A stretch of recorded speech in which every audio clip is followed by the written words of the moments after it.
Hello friends, physics classes में आपका स्वागत है।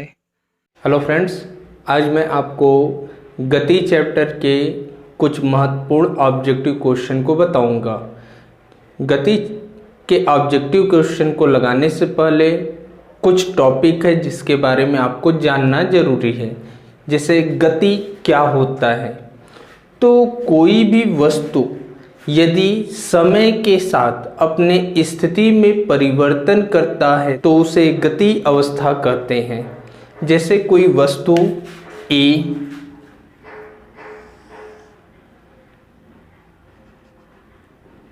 बिंदु P पर स्थित है, T समय बाद वह बिंदु Q पर पहुंच जाता है। तो यहां हम देख रहे हैं पहले वस्तु बिंदु P पर स्थित था, T समय बाद वह Q पर चला जाता है, तो यह गति अवस्था होगी। यदि कोई वस्तु समय के साथ अपनी स्थिति में परिवर्तन नहीं करता है तो वह विरामावस्था कहलाएगा। उसके बाद इसमें टॉपिक है दूरी।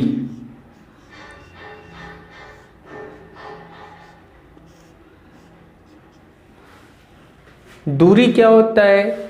किसी भी वस्तु द्वारा प्रारंभिक बिंदु एवं अंतिम बिंदु के बीच की कुल लंबाई को दूरी कहते हैं। जैसे कोई वस्तु है, वह बिंदु A पर स्थित है और कुछ समय बाद वह B पर चला जाता है। A से B के बीच की दूरी अगर 5 मीटर है, फिर B से C के बीच की दूरी 3 मीटर हो, तो इस वस्तु द्वारा तय की गई कुल दूरी क्या हो जाएगा? AB प्लस BC अर्थात 5 प्लस 3 हो जाएगा 8। उसके बाद विस्थापन।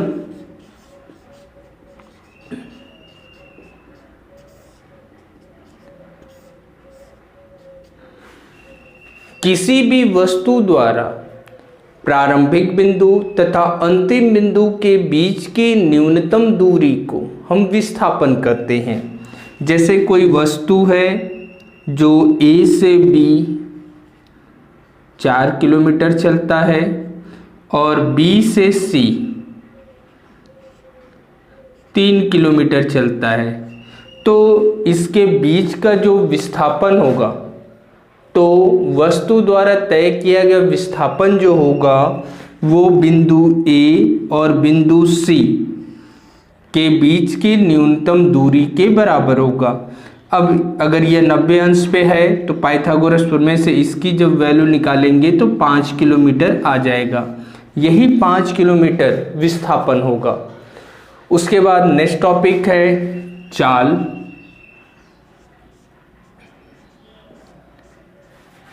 किसी वस्तु के दूरी परिवर्तन की दर को चाल कहते हैं। चाल बराबर जो होता है वह दूरी बटे समय के बराबर होता है। नेक्स्ट टॉपिक है वेग। किसी वस्तु के विस्थापन परिवर्तन की दर को वेग कहते हैं। वेग बराबर विस्थापन बटे समय होता है।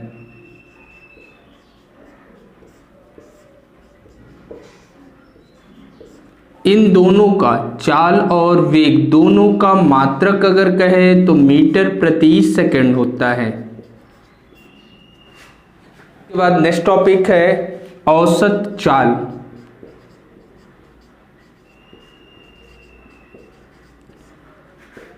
किसी वस्तु द्वारा तय की गई कुल दूरी तथा उस दूरी को तय करने में लगे कुल समय के अनुपात को हम औसत चाल कहते हैं। औसत चाल बराबर होता है कुल दूरी बटे कुल समय।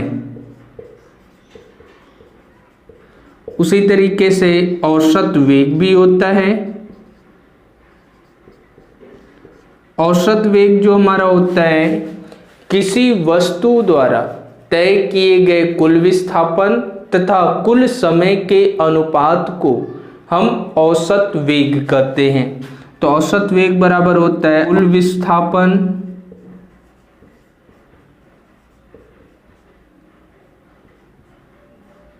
बटे कुल समय। नेक्स्ट टॉपिक है त्वरण। त्वरण की परिभाषा कहें तो वेग परिवर्तन की दर को त्वरण कहते हैं। त्वरण बराबर होता है वेग परिवर्तन बटे समय। अब ये तो मेन टॉपिक थे। अब इसके बाद गति के समीकरण होते हैं। रेखीय गति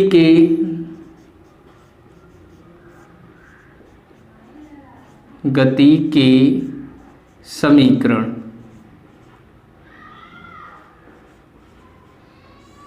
रेखीय गति के मुख्यतः 3 समीकरण होते हैं। यदि वस्तु का प्रारंभिक वेग u, अंतिम वेग v, समय t, एक समान त्वरण a और विस्थापन s ज्ञात हो तो गति के जो 3 समीकरण होते हैं, पहला होता है v बराबर u प्लस at, दूसरा होता है s बराबर ut plus half at square, तीसरा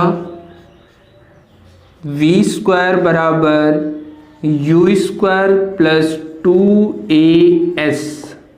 ये हमारे गति के मुख्यतः 3 समीकरण होते हैं रेखीय गति के।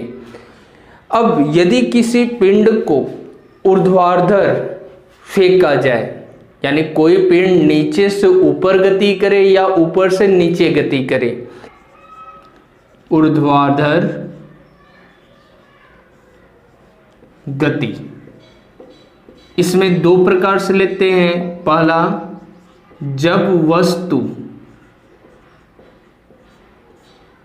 नीचे से ऊपर गति करे,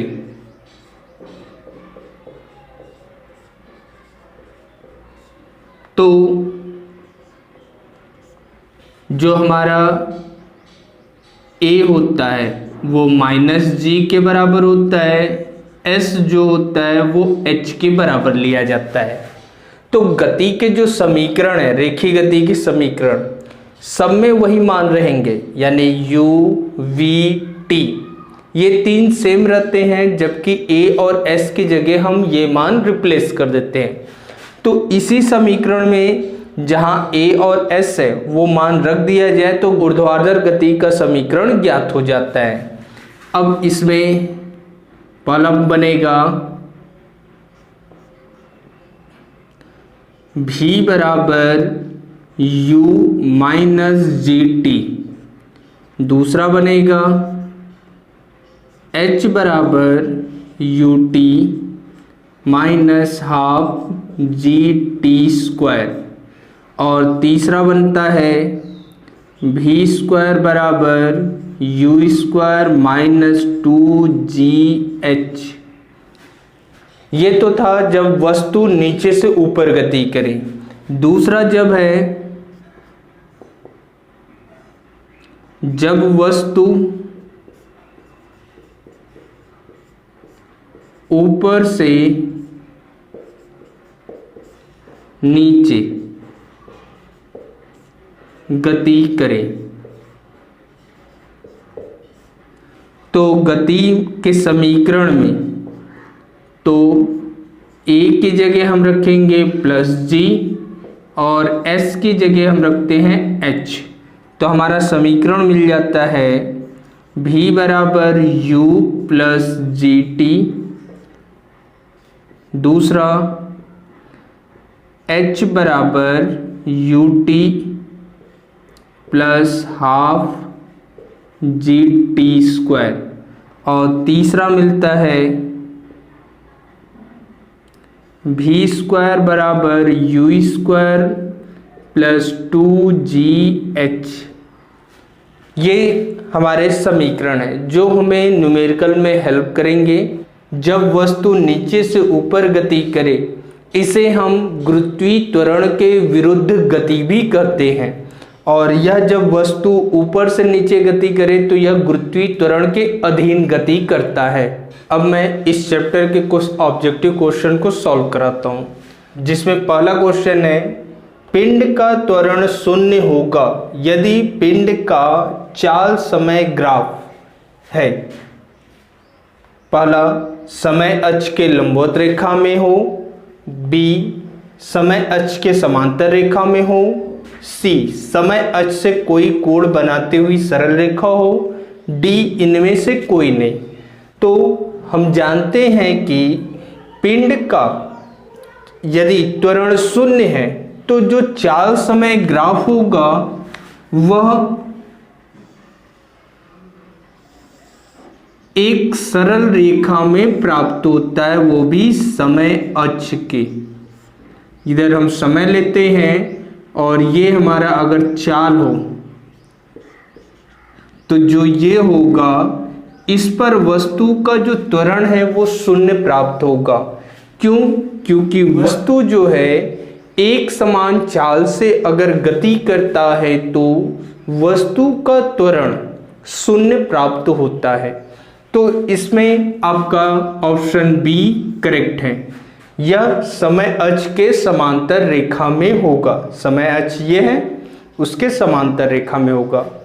दूसरा क्वेश्चन कर रहा है, चाल समय ग्राफ ढलान से क्या ज्ञात होता है। पहला, पिंड की चाल, दूसरा पिंड द्वारा तय की गई दूरी, तीसरा पिंड का त्वरण और चौथा पिंड के गति की दिशा। तो जो चाल समय ग्राफ होता है, यहाँ समय ले ले और यहाँ चाल, अगर वह किसी कोण पे बन रही है, यानी चाल समय ग्राफ में ढलान अगर ज्ञात है, ढलान जो होता है वो उस वस्तु के त्वरण को बतलाता है, जो ऑप्शन सी करेक्ट है। तीसरा क्वेश्चन कर रहे हैं, जब वस्तु समान समयांतरालों में समान दूरियां तय करती हैं तो उसकी गति है। यह 2008 का क्वेश्चन है।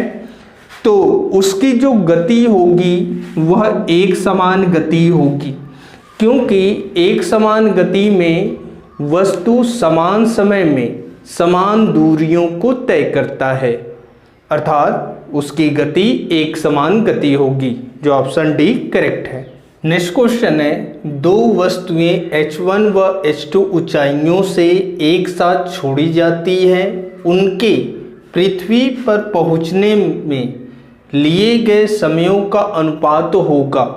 ऑप्शन है h1/h2, सेकेंड रूट में h2/h1, सी h2/h1, डी रूट में h1/h2।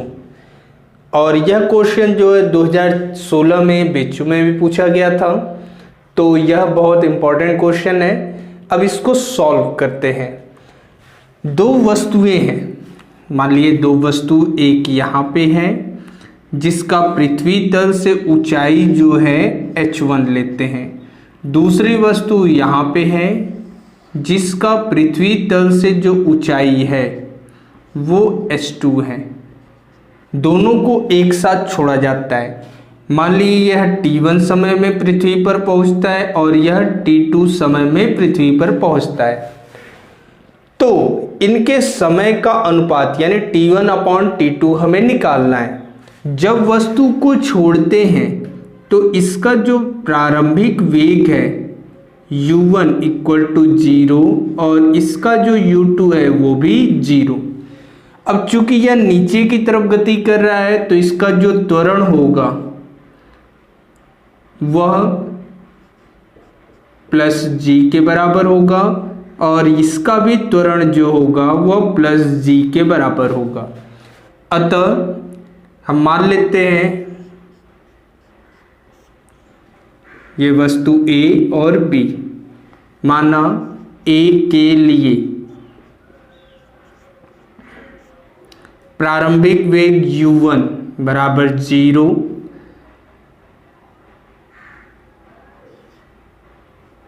त्वरण A1 इक्वल टू प्लस जी, समय T1 इक्वल टू T1 ही ले लेते हैं, और ऊंचाई जो है वो h1 के बराबर ले लेते हैं।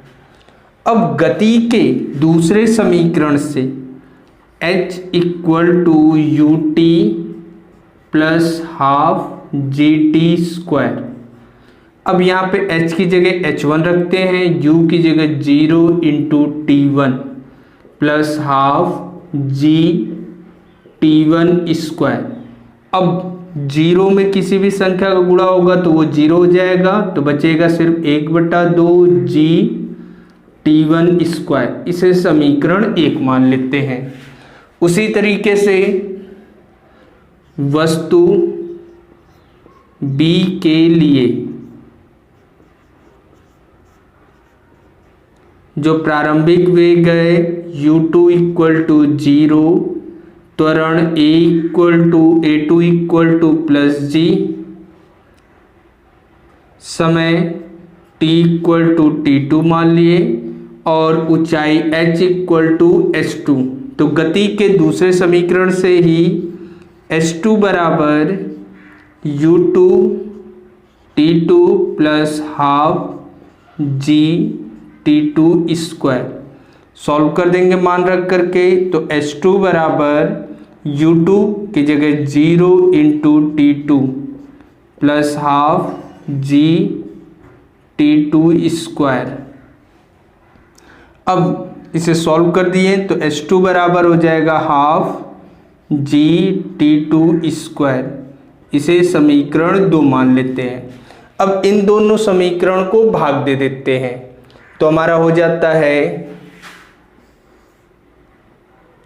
समीकरण 1 भागे समीकरण 2।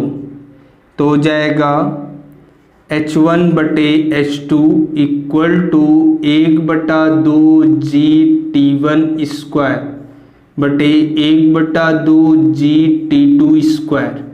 अब 1/2 से 1/2 कैंसिल हो जाएगा, तो हो जाएगा h1 upon h2 equal to T1 upon T2 का होल स्क्वायर। तो T1 upon T2 equal to हो जाएगा रूट में h1 बटे h2, जो कि हमारा ऑप्शन नंबर डी करेक्ट है। नेक्स्ट क्वेश्चन है, प्रारंभ में एक कार समान वेग से चल रही थी, उस पर 1 मीटर प्रति सेकंड स्क्वायर का त्वरण 12 सेकंड तक लगा, जिसके फलस्वरूप कार ने 12वें सेकंड में 190 मीटर की दूरी तय की। कार का प्रारंभिक वेग मीटर प्रति सेकंड में होगा। ऑप्शन है 17.85, 187.5, 178.5, 1785। तो यहाँ पर हम देख रहे हैं कि कोई कार है जो एक समान चाल से चल रही है, जिस पर 1 मीटर प्रति सेकंड स्क्वायर का त्वरण जो है 12 सेकंड तक कार्यरत है, और 12वें सेकंड में वो कार जो है 190 मीटर की दूरी तय करता है। तो उसका प्रारंभिक वेग निकालना है। तो हमें यहाँ क्वेश्चन में दिया है a बराबर 1 मीटर प्रति सेकंड स्क्वायर, उसके बाद आपका t इक्वल टू दिया है 12 सेकंड, s बराबर 190 मीटर। अब यहाँ पे जो ये 12वां सेकंड है यानी nवें सेकंड में, तो n बराबर 12 ले लेते हैं। u हमें निकालना है। किसी भी वस्तु का यदि किसी पर्टिकुलर सेकंड में हमें दूरी ज्ञात करना होता है तो उसका सूत्र अलग होता है। उसका सूत्र होता है s n equal to u plus 1/2 a bracket में 2n-1। और यही अगर कहता कि 12 सेकंड में उसका प्रारंभिक वेग निकालना होता है। तो यहाँ पे गति का जो दूसरा समीकरण है s equal to u t plus half a t square वाला सूत्र रखते हैं। चूंकि यहाँ पर्टिकुलर सेकंड में पूछ रहा है तो यहाँ पर हम nवें सेकंड में वस्तु द्वारा चली गई दूरी का सूत्र रखते हैं। तो Sn की जगह रखेंगे 190 बराबर u प्लस 1/2, a की जगह रखेंगे 1 ब्रैकेट में 2 इंटू 12 माइनस 1। अब हो जाएगा 190 बराबर u प्लस 1/2। अब 12 में 2 का गुणा करेंगे 24, 24 में से 1 घटा देंगे 23 हो जाएगा। अब 23 को 2 से काट देते हैं तो आ जाता है 11.5। अतः u बराबर हो जाएगा 190 माइनस 11.5। अब इसको घटा देते हैं तो 0.5, 9 में से 1 गया 8, 8 में से 1 गया 7 और 1, यानी इतना मीटर प्रति सेकंड आ जाएगा, जो ऑप्शन नंबर सी करेक्ट है। नेक्स्ट क्वेश्चन है, कोई पिंड विरामावस्था से चलना प्रारंभ करता है। यदि त्वरण 10 मीटर प्रति सेकंड स्क्वायर है तो 10वें सेकंड में चली गई दूरी होगी। ऑप्शन है 95 मीटर, 85 मीटर, 75 मीटर या 65 मीटर। तो हमें क्वेश्चन में दिया है कोई वस्तु विरामावस्था से चलना प्रारंभ करता है, अर्थात u इक्वल टू 0। वस्तु का त्वरण a बराबर दिया है 10 मीटर प्रति सेकंड स्क्वायर और n बराबर दिया है 10। तो Sn निकालना है। Sn का हमारा सूत्र होता है u plus half a bracket में 2n माइनस 1। अब यहाँ पे रख देते हैं मान, तो Sn बराबर हो जाएगा 0 प्लस 1/2 गुणे 10 ब्रैकेट में 2 गुणे 10 माइनस 1। अब 2 से 10 को काट देते हैं तो 5 बार में कटता है। अब इसे सॉल्व कर लेते हैं तो Sn इक्वल टू हो जाता है 5 गुणे 2 का गुणा 10 में करेंगे तो हो जाएगा 20, 20 में से 1 घटा देते तो हो जाता है 19, यानी 5 गुणे 19। अब 19 में हम 5 का गुणा कर देते तो हो जाता है 95 मीटर, अर्थात 95 मीटर। ये हमारा आंसर है, जो ऑप्शन ए करेक्ट है। नेक्स्ट क्वेश्चन है, एक रेलगाड़ी 11 मीटर प्रति सेकंड के वेग से चलती है। ब्रेक लगाने के बाद रेलगाड़ी 121 मीटर चलकर रुक जाती है। विरामावस्था में आने में समय लगेगा। ऑप्शन है 5.5 सेकेंड, 11 सेकेंड, 4.4 सेकेंड या 22 सेकेंड। तो हमें यहाँ क्वेश्चन में दे रहा है कोई रेलगाड़ी है जो 11 मीटर प्रति सेकेंड की चाल से चल रहा है और ब्रेक लगने के बाद 121 मीटर चलकर रुक जाता है। अर्थात उस रेलगाड़ी का जो प्रारंभिक वेग है u बराबर दिया है 11 मीटर प्रति सेकंड और s बराबर 121 मीटर, v बराबर 0 और हमें निकालना है t का मान। अब u s v t इसमें कोई डायरेक्ट समीकरण नहीं होता है, तो t निकालने के लिए पहले हमें a ज्ञात करना होगा। तो a निकालने के लिए हम गति के तीसरे समीकरण का प्रयोग करते हैं।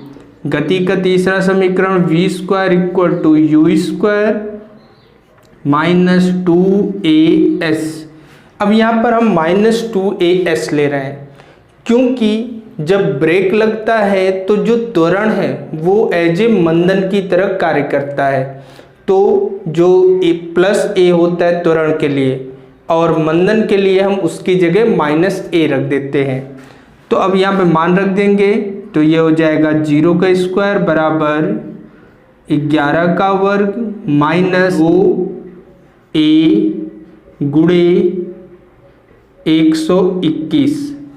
अब इसे सॉल्व कर देंगे तो हमारा हो जाएगा 0 बराबर 121 माइनस